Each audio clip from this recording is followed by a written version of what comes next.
Don Kettles here for Superzilla. Today we're going to clean stainless steel, and when we get done it's going to look like a brand new stainless steel refrigerator. So first thing we do, we take a cloth and we're going to spray Superzilla into the cloth, and the reason we do that is that way we won't get any droplets on the floor because it's extremely slippery. So we squirt it into a cloth first, then we're going to take and we're going to wipe it on. So we're going to do one side of this refrigerator so you can see the difference between the Superzilla side and the side that was not cleaned with Superzilla.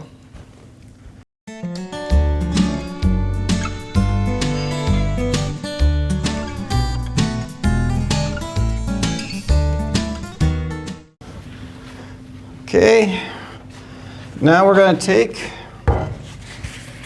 a dry cloth. And we're just going to wipe it. I'm going to wipe it dry.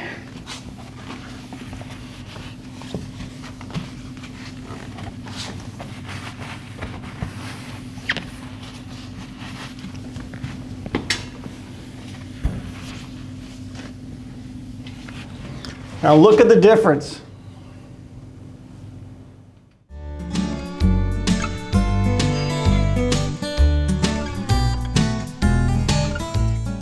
Remember, when you have a problem, you need Superzilla. Superzilla can do 1,000 different things. If you want to learn all the different ways you can use Superzilla, go to our website, buysuperzilla.com, and you'll learn all about Superzilla.